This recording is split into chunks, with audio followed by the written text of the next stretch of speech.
दरअसल आजकल 90% यानी 90% घरों में एक प्रॉब्लम है। क्या प्रॉब्लम है? सास बहू से खुश नहीं है, बहू सास से खुश नहीं है, देवर भाभी से खुश नहीं है, भाभी देवर से खुश नहीं है, बाप बेटे से खुश नहीं है, बेटा बाप से खुश नहीं है। इससे क्या हो रहा है कि फैमिली जो नाम है, ग्रुप का नाम है, और ग्रुप चलाने के लिए एक निज़ाम की ज़रूरत होती है। तो जब इस निज़ाम में गड़बड़ होती है तो सिस्टम पूरा गड़बड़ा जाता है और फिर ऐसे रिजल्ट्स निकल के आते हैं कि बात बढ़ती बढ़ती बढ़ती बढ़ती बढ़ती इस नतीजे पर पहुंच जाती है कि इनमें से अगर कोई मर रहा होता है तो दूसरा इंसान उसके करीब आना भी नहीं पसंद करता, ठीक है, और हत्ता के एक नुकसान हो जाता है, मौत भी हो जाती है। ये 90% फैमिलीज का एक इशू बना हुआ है। और हर तीसरी तो क्या मतलब है, 90% का मतलब बहुत ज़्यादा होता है। केवल 10% फैमिलीज ही ऐसी हैं जिसमें तालमेल बना हुआ है, एक बेहतरीन, सब खुश हैं एक दूसरे से। तो ऐसा सिर्फ 10% है। तो मैं चाहता हूँ कि इस परसेंटेज को जो पॉजिटिव की तरफ है बढ़ाया जाए और नेगेटिविटी को ख़त्म किया जाए। तो इस प्रोसीजर को ख़त्म करने के लिए आज ये वीडियो बन रही है। देखिए, सबसे पहले मैं बात करूँ, ये सारा खेल विचारों का है। बहुत सारे परिवार ऐसे हैं कि जिनको मालूमात ना होने की वजह से, बेइल्मी होने की वजह से वो एक तालमेल नहीं बना पाते। कुछ लोग ऐसे हैं जो हरामी हैं, जिनको मालूम तो है, वो पढ़े लिखे भी हैं, समझदार भी हैं, फिर भी ये तालमेल नहीं बना पाते। रिजल्ट ये निकल के आता है कि खराबी। देखिए, सबसे पहले तो मैं परिवार की महत्ता आपको बता दूं कि क्या होती है। एक परिवार की महत्ता ये होती है कि हमें कुछ नहीं फॉलो करना, हमें सिर्फ अल्लाह का हुक्म, मजहब इस्लाम को फॉलो करना है। और जरूरी नहीं कि अल्लाह ताला हर एक मैटर को खोल खोल के आपके सामने रखे। तो बात यह है कि अल्लाह ताला ने फरमा दिया है कि जिसने एक इंसान की जान बचाई तो उसके लिए सवाब का मामला ऐसा है कि मानो कि उसने तमाम इंसानियत की जान बचाई। और जिसने एक इंसान को नागहां कत्ल किया तो गोया कि उसने तमाम इंसानियत को नागहां कत्ल किया। तो यहां से इबरत की बात यह है कि इंसान का जो इंपॉर्टेंस है वो बहुत ज्यादा है अल्लाह की नजरों में। एक इंसान का इंपॉर्टेंस इतना है अल्लाह की नजरों में कि जैसे तमाम इंसानियत का। तो परिवार जो है ये तो और भी ज्यादा ग्रेट बाउंडेशन के साथ आ रहा है ना, कि पहले आप ये भूल जाइए मेरा क्या लगता है। सबसे पहले आप ये सोचिए कि दिस इज अ ह्यूमन, ये एक इंसान है और अल्लाह ने इंसान के लिए क्या मामलात रखे हैं। और अल्लाह ताला के नज़दीक एक ईमान वाला इंसान इतना अफजल है कि 7 ज़मीन 7 आसमान से भी अफजल है अल्लाह की नज़रों में एक इंसान, बशर्ते वो ईमान में हो। और फैमिली तक पहुंचने की कोशिश की जा रही है ज़मीन से। तो जो फैमिली का मेंबर है, मेरी फैमिली का जो मेंबर है, तो वो सबसे पहले तो एक इंसान है, फिर उसके बाद वो एक ईमान वाला है। एक फिल्टर ये लग गया। तो नज़दीक आने के लिए, इस रिश्ते को और नज़दीक करने के लिए दूसरी वजह ये हो गई कि वो एक ईमान वाला है। तीसरे नंबर पे एक फिल्टर और लगाते हैं कि वो हमारी बिरादरी में है, ठीक है। 3 वजह हो चुकी हैं उससे नज़दीकी और बढ़ने की। चौथी बिना क्या है कि वो मेरे दादा का खून है, वो मेरा खून है। ये चौथा ऐसा मामला बन गया है कि जिससे नज़दीकियां और बढ़नी चाहिए। अब खून का रिश्ता जो है और इंसानियत का रिश्ता जो है, इंसानियत का रिश्ता अल्लाह का हुक्म है, लेकिन खून का रिश्ता, ये 4 नज़दीकियां, 4 फिल्टर्स और लग गए हैं। तो ये बहुत ही मजबूत रिश्ता है, यानी कि बहुत ही करीबी रिश्ता है, ठीक है। तो कहने का मतलब है कि इसकी अहमियत उस इंसान वाले जुमले से कहीं ज़्यादा हो जाएगी, ठीक है। तो अब बात ये आती है कि कत्ल से भी खतरनाक चीज़ क्या है। कत्ल से भी खतरनाक चीज़ ये है कि किना करना, उससे बुग़्ज़ करना, या उसके बारे में बुरे ख्यालात लेके आना, या उसकी बुराइयां करना। नहीं भाई, इसे गीबत और चुगली कहते हैं और ये कबीरा गुनाहों में से एक है। अगर परिवार के किसी सदस्य के अंदर कोई बुराई है भी, ठीक है, तो उसे करना क्या है, उसे करना यह है कि इंशाअल्लाह इसको रिपेयर करना है। क्योंकि जब नबियों को अल्लाह ने मबूस किया इस दुनिया में तो सब के सब गलत थे तो नबियों का तो रोल ये होना चाहिए था, यार तो ये तो इसके अंदर तो ये कमी है, यार इसके अंदर तो ये गलत बात है, इसके अंदर तो ये तो शराबी है, ये तो जिनाखोर है, ये तो फला है, ये तो ब्याजी है। नहीं, नबियों ने कभी इनसे मुंह नहीं मोड़ा। नबी उनके करीब गए और उन्हें ठीक पैगाम खुदा बताने की कोशिश की। जिसने उस पैगाम खुदा को कबूल कर लिया, ठीक है, जिसने इंसानियत को कबूल कर लिया, वो फलाह को पाया। और जिन्होंने इनकार किया, अल्लाह ने फिर उनके खेड़े पलट दिए। लेकिन नबियों ने नहीं। नबी तो हमेशा ये कहते थे कि अल्लाह इन पर रहम कर। ताइफ का वाक़या देखा हमने। ताइफ में जब हुजूर गए तो उन्होंने पिंडली फाड़ दी, खून खून कर दिया, जूते मुबारक खून से भर गया, सर में पत्थर, पूरी जान तोड़ दी। किसने? ताइफ के लोगों ने। ठीक, तो अल्लाह ने तुरंत 2 फरिश्ते भेजे और कहा कि अल्लाह के नबी बताइए, अगर आप कहें तो इन दोनों पहाड़ों को मिला दूं, क्योंकि वो ताइफ पहाड़ों में है और पहाड़ी लोग ही हैं, वो ताइफ के लोग जो होते थे, इन्हें भी गर्क कर दें। तो अल्लाह के रसूल ने क्या कहा? नहीं, इन्हें कुछ कहो, हो सकता है इनकी आगे की नस्लें ईमान ले आए। तो ये रहम जो है, जो नबी वाला रहम है, ठीक है, किसके लिए रहम है? जिन्होंने पत्थर बरसा दिए, जिन्होंने मलाउन कहा, जिन्होंने मजनू कहा, जिन्होंने पागल दीवाना कहा, उनके लिए ये जुमले हैं। किसके? अल्लाह के नबी के। यार हम अपने आप को मोहम्मदी कहते हैं, हम अपने आप को मुसलमान कहते हैं। अरे हमारे से अगर कोई एक नज़र फेर लेता है तो हम यूं कहते हैं कि इससे तो मैं बात ही नहीं करूँगा जिंदगी में कभी। नहीं, तो तुम मोहम्मदियों में से नहीं हो। मोहम्मदी तो वो है जो इतने बड़े गुनाह को भी, इतने बड़े गुनाह को कि जिसकी पिंडली फाड़ दी हो, दिल में तो है ही बुग़्ज़, लेकिन फिजिकली भी वो क्या कर रहे हैं? पत्थर मार रहे हैं और ये उनको नुकसान पहुंचा रहे हैं शारीरिक रूप से। उनके लिए मोहम्मद के दिल में ये रहम है। तो तुम रहमतुल्लिल आलमीन की उम्मती कैसे हो गए जब उनके अमाल ही आपके अंदर नहीं है? खैर, कहने का मतलब ये है कि भूमिका ये होनी चाहिए कि हमारे दिल में रहम होना चाहिए। किसके लिए? दूसरों के लिए। ठीक, और अपनी फैमिली के लिए किस लेवल का रहम होना चाहिए हमारे दिल में? अपनी फैमिली के लिए बहुत ग्रेट लेवल का रहम होना चाहिए। अच्छा, ये बात किसे कही जा रही है? भाई साहब, ये फैमिली के एक एक सदस्य को ये बात कही जा रही है, ना कि माँ बाप को कही जा रही है, या देवर को कही जा रही है, या बीवी को कही जा रही है। टू एवरीवन, हर एक सदस्य को ये बात कही जा रही है कि रहम इस लेवल का होना चाहिए। ठीक है, अच्छा जी, इस बात को तो हम एक तरफ रख देते हैं और फैमिली पर ही आ जाते हैं। प्रॉब्लम की वजह क्या होती है भाई साहब? प्रॉब्लम की वजह ये होती है कि एक तो होता है नाइक, जो रोल अदा करता है पॉजिटिवली, उसे बोलते हैं नाइक हीरो, आपने सुना होगा। एक होता है जो ना पॉजिटिव रोल में होता, ना वो नेगेटिव रोल में होता। ठीक है, मतलब वो नॉर्मल है, ना उससे कोई नुकसान हो रहा, ना ही उससे कोई फायदा हो रहा। और तीसरा जो होता है वो होता है खलनायक। खलनायक क्या होता है? खलनायक वो है जो बुराइयां फैलाता है, जो बिगाड़ पैदा करता है, जो नॉर्मल चल रही लाइफ के अंदर छुरे भोंकता है। ठीक है, जो अगर पॉजिटिव बात बन भी आ रही हो तो उसमें कांटे बोता है, रास्तों में कांटे बोता है, ताकि फैमिली कभी मिले ही ना। अच्छा, इसमें भी क्या होता है? एक तो वो है जो छोटे हैं, जिनको इल्म नहीं है, उनसे खताएं हो जाती, और एक वो है जिनको मालूमात है, जिनको 50-50 साल का अनुभव हो चुका है, जिन्होंने एक जिंदगी जी ली है, ठीक है, जिनके बच्चे पैदा हो चुके हैं और वो भी बड़े बड़े हो चुके हैं, ऐसे भी हैं। तो क्या है, आपको देखना पड़ेगा कि फैमिली में ये जो इंसान है जिसके प्रति हम गलत धारणा रख रहे हैं, क्या ये पॉजिटिव रोल कर रहा है, क्या ये नेगेटिव रोल कर रहा है, या इससे ना कोई फायदा ना कोई नुकसान, ऐसा रोल कर रहा है।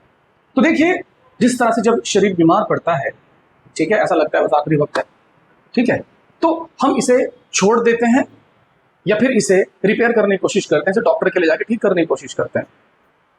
जी, तो देखिए, जिस चीज से प्यार होता है ना हमें, या जिस इंसान से हमें प्यार होता है, बीमारी 2 तरह की होती है ना भाई, एक जिस्मानी, एक रूहानी। तो जब जिस्मानी बीमारी होती है और उससे हम प्यार भी करते हैं, तो हम उसे डॉक्टर के पास लेके जाते हैं, कोशिशें करते हैं कि ये ठीक हो जाए। तो मेरे भाई, जब रिश्तों में ऐसी बीमारियां आती हैं तो आप उसे छोड़ क्यों देते हैं? यार दफा हो उसकी शक्ल, आज के बाद इसकी शक्ल नहीं देखेंगे, मेरे जनाजे पे भी मत आ जाए, ये हो जाए, वो हो जाए, फन्ना ढिमाका। अब डॉक्टर क्यों नहीं है? तो जब जिस्म के लिए डॉक्टर होते हैं तो रूह और सोच विचार के लिए तो डॉक्टर होते हैं भाई। तो अपनी फैमिली के लोगों को छोड़ा नहीं करते, उनका ट्रीटमेंट किया करते हैं। ठीक है जी, तो ट्रीटमेंट क्या होता है जी? ट्रीटमेंट, बस ट्रीटमेंट यही है मेरे भाई कि आपका रोल नाइक वाला होना चाहिए। क्या होना चाहिए? नाइक वाला होना चाहिए। ये नाइक वाला रोल कैसे होगा? नाइक जो होता है हीरो जो होता है, वो दूसरों को बचाने के चक्कर में अपनी जान जोखिम में डालता है, इसको नाइक कहते हैं। इसको हीरो कहते हैं, जो अपनी जान पर खेलकर दूसरों को बचाता है, यानी कि जो अपने बारे में नहीं सोचता, दूसरों के बारे में सोचता है और दूसरों को उनकी मंजिल तक लेके जाता है, इसे हीरो कहते हैं। इसे कहां से हीरो कह देंगे? कि जो 3 में ना 13, ना बेहतर है ना गलत है, ना बेहतर है ना गलत है। और इसको क्या कहेंगे कि जिसकी वजह से परिवार के अंदर एक बहुत बड़ा बवाल खड़ा हो गया हो। ये खलनायक है ये। तो खलनायक है, लेकिन क्योंकि परिवार का सदस्य है तो उसको पहले ठीक करने की कोशिश की जानी चाहिए। तो कहने का मतलब ये है कि रिश्तों को आप त्यागे मत, क्योंकि अल्लाह की तरफ से आए हैं, ठीक है ना। इन्हें रिपेयर करने की कोशिश कीजिए। अगर तुमसे रिपेयर नहीं हो रहे हैं तो कोई बीच में ले लीजिए, वो आपकी बात उनसे कहे और उनकी बात आपसे कहे। आपको अगर शर्म आ रही है कहने में तो ठीक है, लेकिन इसे लंबा मत खींचिए, क्योंकि अगर लंबा खिंच गया तो दूरियां बढ़ती चली जाएंगी और दिक्कतें पैदा होती चली जाएंगी, मुसीबतें बढ़ती चली जाएंगी। ठीक है, तो उसको सींचिए। अब बात ये आती है कि ये सॉल्यूशन क्या है, प्रॉब्लम क्यों हुई। देखिए, प्रॉब्लम इस तरीके से होती है कि ये जो माँ होती है, बेशक इस माँ ने 25 से 30 साल अपने बच्चे को जो है सींचा है, कोख में रखा है, बाहर निकाला है, पैदा किया है, और फिर बचपन से लेकर अब तक इसको रिस्क खिलाया है, अपने आप भूखी रही है, उसको रिस्क खिलाया है। देखिए, ये आपका बेटा है, ये कहीं नहीं जाएगा, खुदा की कसम ये कहीं नहीं जाएगा। इसकी गर्दन काट दो, ये आपसे फिर भी मुंह नहीं मोड़ेगा। लेकिन जो तवक्को आप अपने बेटे से करते हैं ना, वो क्यों करते हैं? क्योंकि आपने उसके लिए यार इतना लंबा सफर किया। लेकिन जो आपकी बहू आई है, वो बहू जो है, उसे आपने ऐसा कुछ नहीं किया, उसे आपने पैदा नहीं किया, उसे आपने दूध नहीं पिलाया, उसे सूखे में, उसे गीले में नहीं, अपने आप गीले में नहीं किया, उसके लिए आपने कोई कुर्बानियां नहीं दी। तो जितनी मोहब्बत और जितनी परवाह आपके बेटे को है आपसे, उतनी आपकी बहू को नेचुरली नहीं होगी। नहीं होगी। क्यों नहीं होगी? क्योंकि ये तो बहुत बड़े लेवल की बात है, नेचुरल सी बात है भाई, नहीं हो पाएगी, क्योंकि वो आपके साथ इतना नहीं रही है, उसने आपकी कुर्बानियों को नहीं देखा। ठीक, तो इसलिए आप उससे उस हिसाब से बात करें, उस हिसाब से उसके साथ पेश आए कि ये एक अनजान व्यक्ति है। किस तरह से अनजान व्यक्ति से कैसे बात करते हैं मालूम है आपको? कि जब हम कहीं किसी दूसरे शहर में चले जाते हैं ना, और हमें एड्रेस पता नहीं होता, तो हम एड्रेस पूछने के लिए क्या कहते हैं, भाई साहब अस्सलाम वालेकुम। वालेकुम सलाम। भाई साहब जरा ये बताएंगे आप प्लीज कि ये फला जगह कहाँ पड़ेगी। तो जिस मोड में आप इस वक्त हैं, जिस जिस फीलिंग में आप इस वक्त हैं, क्योंकि आपको क्या करना है, आपको पता मालूम करना है, तो बड़े आदर और सम्मान से पेश आते हैं। ठीक है, तो आपका रवैया ये होना चाहिए, क्योंकि आपको उससे काम लेना है। बेटा तो आपका है ही, वो कहीं नहीं जाएगा, उसकी टेंशन मत लेना। लेकिन घर परिवार के अन्य सदस्य उस बेटे के भी हाथ काट देते हैं, क्योंकि बेटा जो होता है, यानी कि जिसकी वो बीवी है, दरअसल इसे एक सही फैसला करना है। इसे क्या करना है? एक सही फैसला करना है। माँ का क्या है? माँ तो ये है कि अगर बेटा कितना बड़ा गुनाह करके आ जाए, माँ के दिल में फिर भी एक सॉफ्टवेयर होता है कि यार ये ठीक हो जाए, अल्लाह करे ठीक हो जाए, ये वो ठीक हो जाए, क्योंकि उसके लिए रहम का 100% सॉफ्टवेयर माँ के दिल में है। लेकिन बहू के लिए सॉफ्टवेयर नहीं है। बहू अगर लेट उठ जाएगी तो या आधा घंटा खाने में लेट हो जाएगी, वैसी बहू और वैसी बहू, फलाना दिमाग का। ठीक है, तो माँ बाप को चाहिए कि हर एक को, देखो तुम्हारे बच्चे कहीं नहीं जा रहे, वो तुम्हारे ही रहेंगे।